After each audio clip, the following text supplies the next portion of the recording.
sea bienvenido a nuestra página en Facebook.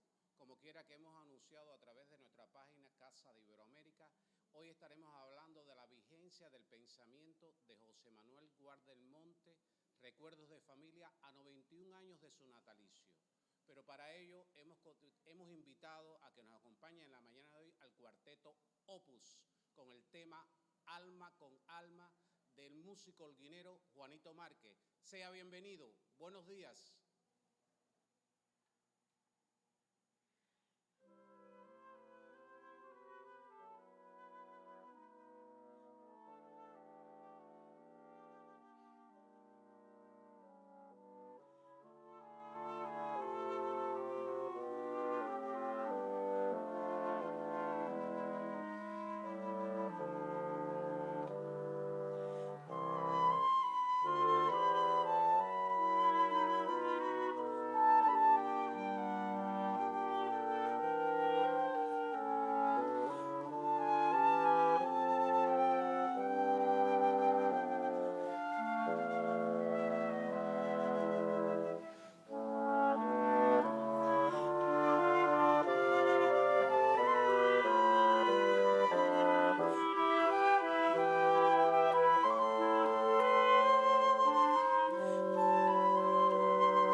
La presentación, hoy es un día de fiesta.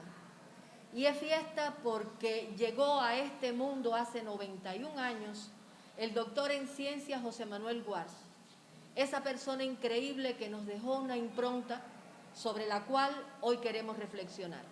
Y para ello tenemos invitados a familiares y amigos. Por acá tenemos a Lourdes, por acá a Guarch, a el hijo de Guarch, precisamente, y a Cosme. Desde este momento vamos a estar compartiendo con ustedes y le cedo la palabra entonces a Lourdes, quien trabajó con él, tuvo la posibilidad de formarse a su lado y a partir de esto y de sus experiencias, su vivencia, Lourdes, por favor, dinos entonces cuál fue esa arista de Guarch en cuanto a la formación de los futuros profesionales, a la educación en estos aspectos tan importantes de las culturas primigenias de nuestro país.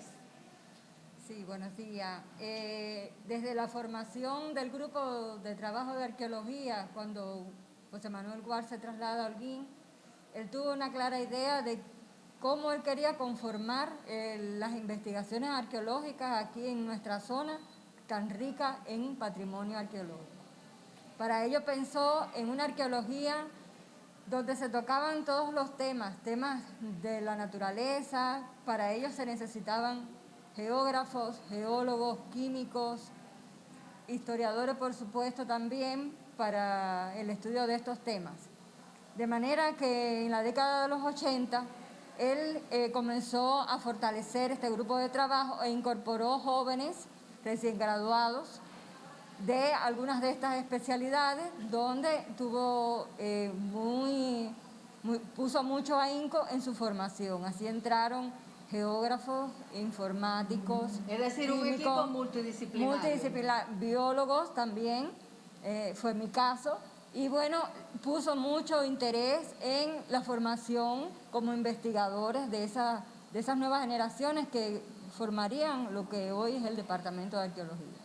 Bueno, de eso tenemos vivencias personales, porque precisamente, y aunque vivíamos en Jibara y no teníamos la suerte de estar acá con ustedes, sí, desde el Museo Municipal, él se encargó de decirnos por primera vez qué cosa era investigar, qué cosa era la arqueología desde la perspectiva investigativa.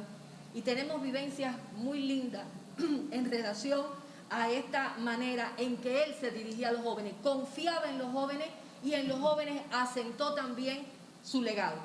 En este sentido, Juan, tú pudieras decirnos desde tus vivencias personales cómo se desenvolvía él en este universo de relaciones de la familia, de la sociedad, de las propias personas que él estaba formando, de ese equipo multidisciplinario. Porque es que hay una cosa, en Holguín había sitios arqueológicos, había potencial, pero eso no sabía Wars. Nosotros apenas si conocíamos de toda esta riqueza. Sin embargo, él llegó con ese pensamiento, llegó con esa perspectiva de desarrollo de nuestra localidad. ¿Qué pudieras decirnos en cuanto a estas cuestiones? Bueno, mira, en primer lugar, o sea, su relación con la familia, ¿no? Respecto a la arqueología. O sea, mi padre nunca nos dijo de que nos dedicáramos a la arqueología. O sea, él siempre fue muy libre en ese aspecto, de que cada uno de nosotros escogiéramos el camino que quisiéramos, ¿no? E incluso, bueno, cuando vivíamos en La Habana, yo pertenecía a un grupo de aficionados que se llamaba René Herrera Fritó, que nos dedicábamos más a la espeleología que a la arqueología. Y él nos ayudaba, ¿no? Nos ayudaba, pero bueno, sin decirnos, dedíquense a eso, ¿no? Y para mí la arqueología en ese momento era algo de afición. O sea, incluso yo lo que estudié fue dibujo arquitectónico, ¿no? Que no tenía nada que ver con la arqueología. Y la veía, te digo, como una cuestión de afición, bueno, como en mi casa estaba el ambiente ese arqueológico, pues lógicamente, ¿no? Pero bueno, poco a poco me fui acercando más a la arqueología hasta que un día decidí dedicarme a ello. Entonces, bueno, fue cuando mi padre, bueno, te voy a ayudar, ¿no? Ya a que te hagas profesionalmente en este sentido. Y entonces, bueno, sí fue una guía en los problemas arqueológicos a partir del momento en que yo lo escogí. No como una imposición o hay que seguir la tradición familiar ni nada de eso. Con respecto también a su proyección social hacia... Bueno, mis amigos eran amigos de él. O sea, tuvo siempre una gran relación como amigo conmigo y con mis amistades. Si me permites, quisiera anotarte algo, y es esa peculiaridad de Wars de ser tan joven como el más joven que tenía enfrente. Exactamente. Y tan maduro como el pensamiento más maduro que le podía comunicar cualquiera. Realmente era una capacidad muy, muy especial. Yo me acuerdo, bueno, yo de adolescente y jovencito y eso, que a veces iba para el cine con nosotros, éramos el grupo de amigos, ¿no? Que nos íbamos para el cine, para la playa. Pero, a ver, se comportaba igual que nosotros, ¿no? Claro, no exactamente igual, pero compartía. Pero sí existía ese proceso de comunicación, y de conexión. Bueno, mis amigos de aquella época lo recuerdan a él como un amigo más, ¿no? No había esa diferencia que muchas veces se ocurre en la familia, ¿no? No, y tratándose de un doctor en ciencias, porque hay que especificar esto, José Manuel Wars no era un doctor en ciencias, sino era un doctor en ciencias, es decir, que su universo de conocimiento trascendía la arqueología para estar en otros campos como la antropología, la espeleología, incluso tenemos que en su quehacer llegó hasta visionar los primeros senderos turísticos y todas estas cuestiones. Cuando no se hablaba de nada de eso, ya él estaba incursionando. Es decir, que su universo es mucho más rico. Pero en ese sentido, abúndame un poquito más. A ver, ¿cómo era ese proceso? Porque tengo entendido que Elena también, Dios la tenga en la gloria, pues bueno, Elena también de alguna manera fue libre de escoger, pero al final terminó... Sí, a ella le pasó lo mismo, o sea, al final, bueno, escogió la arqueología, pero no fue nada Bueno, de ella fue filología, ¿no? Tengo entendido. Exactamente, o sea, pero bueno, la vida nos fue llevando hacia la arqueología poco a poco, pero nunca hubo ningún tipo de coerción. De cohesión. Incluso una vez yo me acuerdo en La Habana, ¿no? Cuando estábamos en el grupo aficionado, que incluso mi padre nos dijo que no cogiéramos la arqueología, porque era una carrera muy mal. Y de mucho sacrificio. Y de mucho sacrificio, o sea, nos aconsejó en contra. Pero bueno, incluso hay varios amigos de aquella época, ¿no? Que después se hicieron arqueólogos, igual Ricardo San Pedro, que éramos del grupito que él. Y bueno, vaya, diciéndonos todas esas cosas en contra de la arqueología, no pudo evitar que su personalidad realmente era muy fuerte y además emanaba de él una necesidad de absorber todos esos conocimientos que él proyectaba.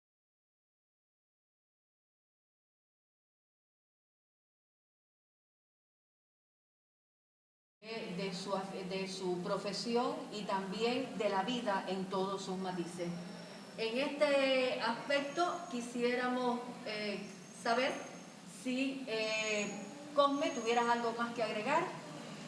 Bueno, sobre Guars podemos hablar bastante porque Guars, yo tuve el honor de conocerlo en el año 74, cuando visité el Capitolio Nacional, que fui a ver a Milton Pino, el arqueólogo de Holguín, que ya yo tenía una relación, y entonces me presentó a Guars. Y yo quedé muy impactado por la personalidad de Guars y las cosas que pudimos breve conversar. Y en aquel tiempo yo estaba estudiando allá. También tuve el honor después de estar y recibirlo junto con un grupo de holguineros cuando se mudó aquí a Holguín. Bien, ese será un aspecto muy interesante que vamos a tratar a continuación, pero antes vamos a tener el gusto de disfrutar de nuevo de Opus y su maravillosa interpretación en la mañana de hoy.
Dialogando en torno a la personalidad de José Manuel Guars a sus 91 años de natalicio. Esa magia que nos acompaña, porque no podemos decir que se fue, sino que está aquí y está vivo entre nosotros, entre nuestros recuerdos. Y tú recordabas, Cosme, cuando él llegó acá a Holguín. En ese sentido, ¿qué nos puedes decir? ¿Cuáles fueron tus experiencias? Bueno, Guard llega a Holguín. Ya Guard anteriormente había visitado y había estudiado muchos sitios de la zona de Banes, es decir, que ya tenía un dominio de la arqueología en nuestra provincia. Y decidió venir él y toda su familia.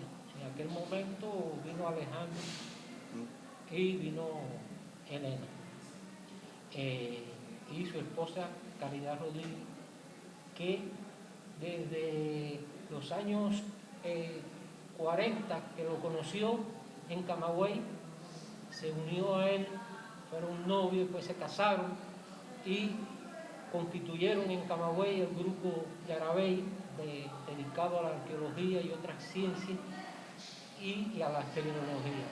Y creo que ahí también se fundó, incluso se fusionó el amor por la patria, el amor por la independencia del país, por la lucha revolucionaria, incluso se incorporaron ambos a la lucha clandestina. Y desde muy joven, los dos, en los distintos grados de las escuelas que pasaron, formaron parte de los movimientos revolucionarios de apoyo a la revolución en aquel momento. Igual fue miembro del grupo 26 de julio junto con Caridad Rodríguez. Este movimiento tuvo una gran importancia en Camagüey porque hicieron muchas acciones y tuvo una trascendencia cuando los sucesos de Humberto Mato en Camagüey. Igual estuvo muy relacionado con las indicaciones que el comandante Fidel Castro fue capaz de darle para recibir a Camilo y a él cuando se llegó a Camagüey. Esa es otra dimensión de su pensamiento también. Y que pertenecía al grupo de inteligencia, fue teniente del grupo de inteligencia del Ejército Rebelde en Camagüey. Tanto es así que al triunfo de la revolución él se queda dirigiendo todo un proyecto que empezó, que fue el uso del guano de murciélago en la agricultura. Y él logra montar la primera planta que la inauguró el Che Guevara en Camagüey. Y ya alrededor del año 62 es que él tiene su segunda etapa en La Habana, donde se funda la Academia de Ciencias, el Departamento de Arqueología, después fue el Instituto de Arqueología y el Instituto de Historia, de Ciencias Sociales, a los cuales él fue su primer director. Y para suerte nuestra, llega acá a Holguín, conocedor del potencial arqueológico de nuestra provincia, nos regala entonces el primer departamento de arqueología de la zona oriental, de la zona oriental, es decir, desde Camagüey hasta acá. Fue muy grande. Esto fue muy importante porque también fue una escuela que él empezó a crear, como dijo Lourdes, a formar unos arqueólogos con otro punto de vista, que en ese momento la influencia que teníamos en Cuba era la influencia de la arqueología norteamericana. Él fue capaz de, junto con Estrella Rey, Ernesto Cabillo, darle una dirección materialista a las investigaciones históricas. Y justamente esa manera en que él aprecia, digamos, crea, yo me atrevería a decir que crea una escuela arqueológica cubana, porque es que él le da a la arqueología un sentido más bien antropológico. El americano recauda pieza por la pieza, por el valor de la pieza. Sin embargo, él se ocupa de darle un sentido a esa colección, ver a la persona que está detrás de cada uno de ellos. Y es así, Lourdes, como él hace presenta una nueva proyección de análisis para las comunidades primitivas. ¿Cómo es? Háblame un poquito de eso, de esta nueva nomenclatura que él establece, por qué, cómo, y cómo se fusiona con el pensamiento, como nos estaba diciendo Cosme. Sí, efectivamente, de esta manera, esta escuela, él forma a todos los arqueólogos que comienzan en el Departamento de Arqueología, donde el objeto no es lo importante, bueno, no es el centro de la investigación, es parte. Detrás de ese objeto hay una comunidad, una persona que lo hizo, que lo buscó, que lo modificó. Que lo pensó, que lo creó. Y entonces, así, respectivo a las varias culturas indígenas que habitaron nuestra región, gracias a esos objetos se pueden diferenciar esas culturas, y por eso es tan importante su escuela, porque se ve el hombre, la comunidad, en que lo hizo y que produjo ese tipo de artefactos, de objetos. Es decir, que estas nomenclaturas de cazadores, pescadores recolectores, protoagricultores y agricultores ceramistas, él la va delineando, la va profundizando en el sentido antropológico, desde la perspectiva de esos ajuares que van a tener una connotación que él es capaz de interpretar, pero no solo que la interpreta, sino que la transmite. En ese sentido, Juan, ¿qué nos pudieras tú aportar en relación a la manera en que ustedes, que se estaban formando en ese pensamiento arqueológico, que tú de alguna manera fuiste atraído, fuiste capturado por esa imagen? ¿Qué significó para ti precisamente llegar digamos que a concomitar con ese pensamiento de tu padre? Bueno, para mí, a ver, significó, ¿no?, una cuestión muy importante, ¿no? Porque, bueno, definí mi vida, ¿no?, en un sentido ya científico de una carrera, vamos a decir así, y bueno, y aportando mi parte. O sea, yo me dediqué a, como dijeron ustedes anteriormente, eso fue un grupo multifacético, ¿no? Y bueno, yo me dediqué a la parte ya geográfica, a la parte de topografía. Sí, pero creo que de alguna manera tú también has abrazado esa proyección de educación, porque tengo entendido que también hiciste un libro. Bueno, sí, sí. O sea, yo siempre he tratado de todas estas cuestiones llevarlas a la población. O sea, yo no me he dedicado... que no solo te volviste arqueólogo desde la perspectiva, desde la influencia de tu padre, sino también amaste. Es la parte que más me interesa, ¿no? O sea, yo no me he dedicado mucho a hacer los libros científicos, eso. He trabajado, ¿no?, he participado en eso, pero me ha gustado la divulgación, ¿no?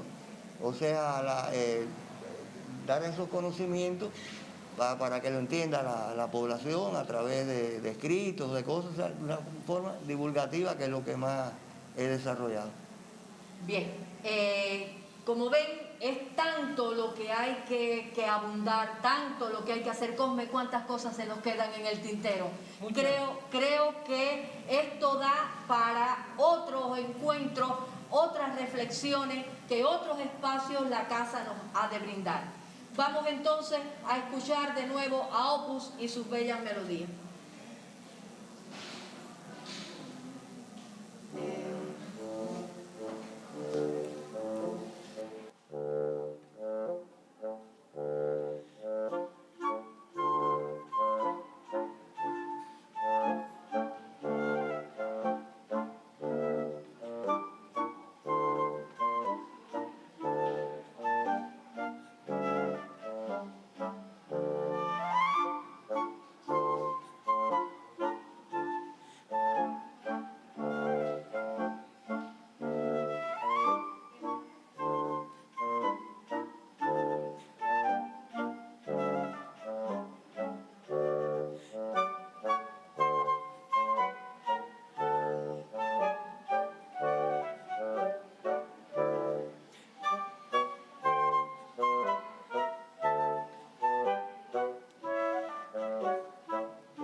espacios entonces un poco que nos resta dialogar, porque hemos hablado de sus condiciones científicas, de sus peculiaridades como investigador, pero vamos un poco a profundizar en ese hombre, en esa persona.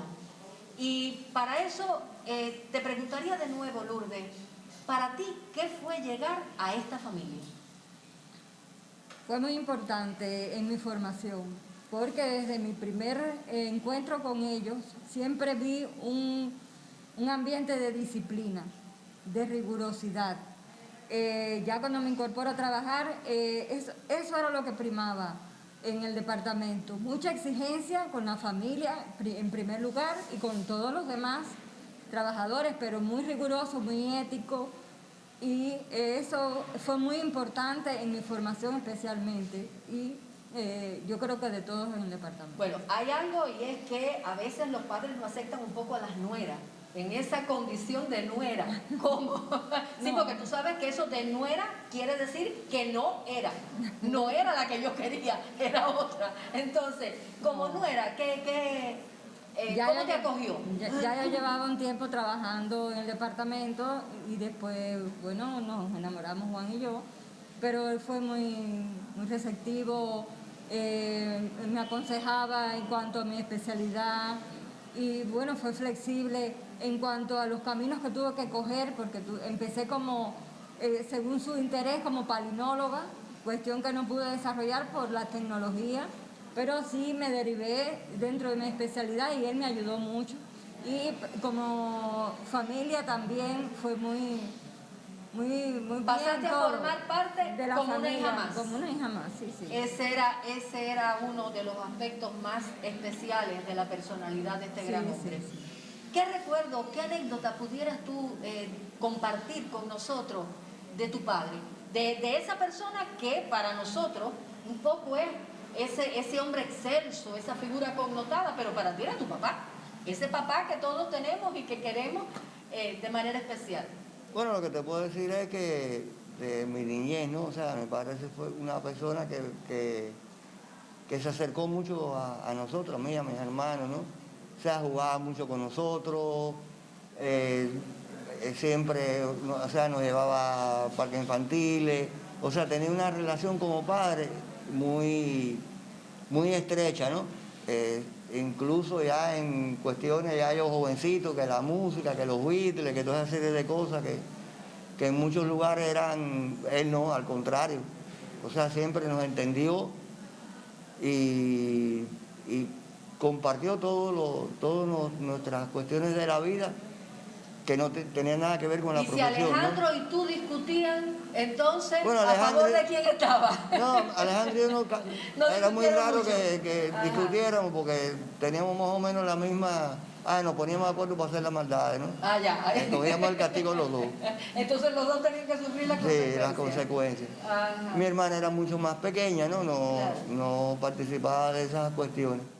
Pero bueno, sí, fue un padre como los demás padres, ¿no? Que nos apoyó mucho, compartía todas las cosas con nosotros, las alegrías. Claro, y esa manera multifacética de él dimensionar sus procesos de relación con la sociedad y con ustedes, pienso que tiene que haber influido también en Elena, porque ella coge filología, pero es que tu papá también escribió, hizo obras que pueden incluso catalogarse desde la perspectiva de la literatura. Conde, ¿qué tú nos puedes decir ahora que estás revisando esa papelería, digamos, ese legado que la familia ha tenido a bien depositar aquí en nuestra Casa de Iberoamérica? Bueno, ha sido un honor este donativo de la familia Guarch a la biblioteca José Manuel Guarch, valga la redundancia, ¿no? Sí, es que la casa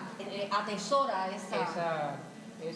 y hemos encontrado, en primer lugar, toda la bibliografía de él, desde el primer libro que publicó hasta los últimos, y un conjunto de artículos donde él articula muchos de sus criterios, de sus tesis que él mantenía, y también hemos encontrado toda la correspondencia tanto nacional como internacional, donde todo un grupo de doctores que hoy existen en este tema consultaban su tesis de grado con él, y hay muchas tesis de esas aquí guardadas en esa donativa.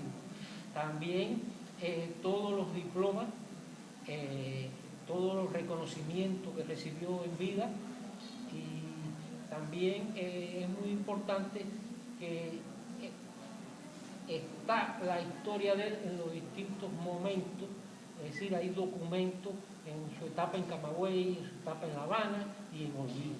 Es decir, que tenemos ahí para la universidad, para la cátedra que nos honramos en presidir, es decir, la cátedra honorífica José Manuel Guards del Monte, es un nicho importante para desarrollar trabajos de curso, trabajos de diploma, incluso tesis de maestría, de doctorado, porque es que es la obra de un excelso científico que ha dejado una impronta y en la cual podemos continuar trabajando. ¿No? Y ahora se va a publicar, fue premio de la ciudad de este año, un libro de mi autoría dedicado a la familia Guards, donde viene toda la trayectoria de Guards, de otro Catalina material Rodríguez de estudio. y de Elena, que va a tener el honor de que Juan me va a hacer el prólogo.